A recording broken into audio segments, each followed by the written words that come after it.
بسم الله الرحمن الرحیم. زه یم حیات یوسفزی. تاسو ګورئ زموږ ټي وي. نن په فرید کالونۍ کې یو دغه یو څاروی ولاړ دی کوم چې د فرید کالونۍ د ټولو نه غټ څاروی دی. د دغې تپوس به کوو د ریټ او د لیک سره په دې کالونۍ کې دومره غټ څاروي اخیستو ته ضرورت څه پېښ شو زموږ سره اوسئ. او دغه چڼې چڼې نازنین ماشومان ورته ټول راټول دي چې په دې پوره کال کې دوی چېرته څاروی نه دي لیدلې، غوی یې نه دي لیدلې. دا هم درته ښایو د فرید کالونۍ دغه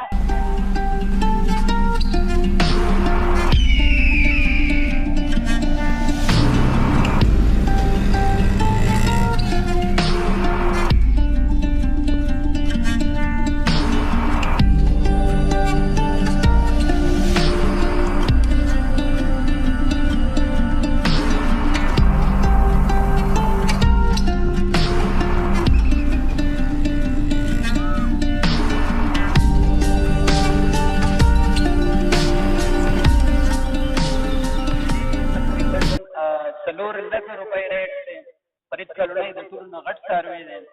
او دا چې دی د دې به د یعقوب بی نه تپوس کوو چې دا څه دی ډېر یو څه چاو کړی هم دی. او لیدی شئ د دغه ځي تقریبا د فرید کالونۍ چې کوم ماشومان دي هغه راټول دي دغه څاروو ته.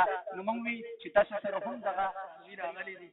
ماشاءالله ګنۍ کې نه سخته څاروي ولاړ دي. بیا قرباني ده سبا.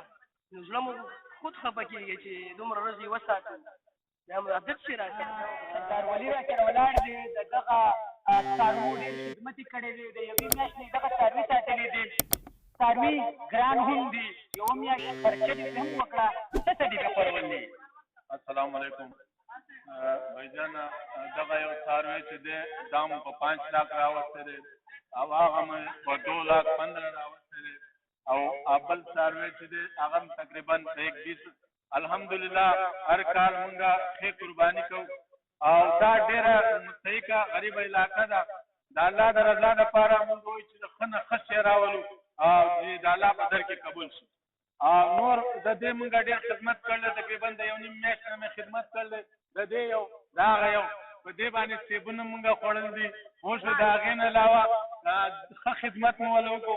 بقایا چې کومه خوښه ده هغه مونږه کورونو ته په موټر سایکلو باندې چې کوم چا قرباني نه ده کړې د هغه کورونو ته یې مونږ هلته رسوو.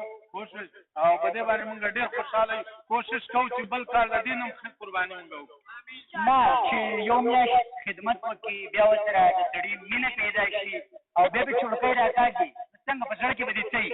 بس بھائی قرباني خو نوم د دې دی چې ته لږ وساتې او خدمت یې وکړې او د هغې نه پس د الله په رضا کې قربان.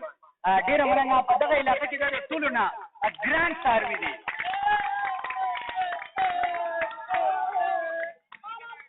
په دغه علاقه کې دا د ټولو نه ګران څاروي دی. په دې غریزه علاقه کې اکثر خلک کوشش کوي چې موږ ارزان نه ارزان څاروي راولو.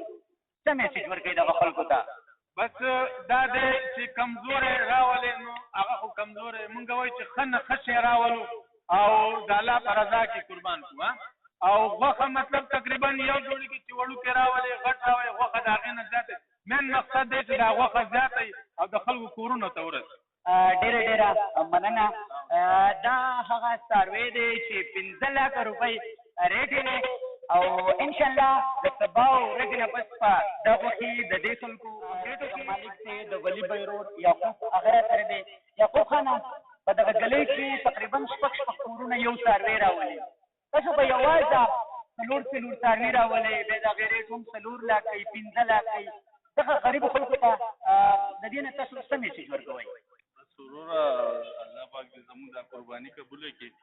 او زیات زموږ کوشش دا دی چې دا غریبو کورونو ته ورسوي. دا زموږ علاقه چې کومه ده هغه لږ داسې غریبه علاقه ده. نو نور به زه څه ووایم خو زه به دا یوه خبره درته کوم چې الله دې زموږ قرباني قبوله کړي. هغه 4 او کاته یې الله دې نور وسراله راکړي چې زه 10 راولم. ډېره مننه یعقوب خانه. الله دې وکړي چې ته 10 راولې 12 راولې 100 راولې. دغه کلونۍ د خلکو یو غټ تپوس و چې یاره یعقوب دلي یو څاروی په 4 لک راولي. دا غریبه علاقه ده. بلها خلک ځورېږي خو د دوی چې کوم سوچ دی هغه د دغه قام مدد دی دغه غریبو خلکو ته موږ کور په کور غوښه ورسوو ښاد او آباد اوسئ یم حیات فضایي د کیمرمین عمر سره زموږ ټي وي د لوی الله په امان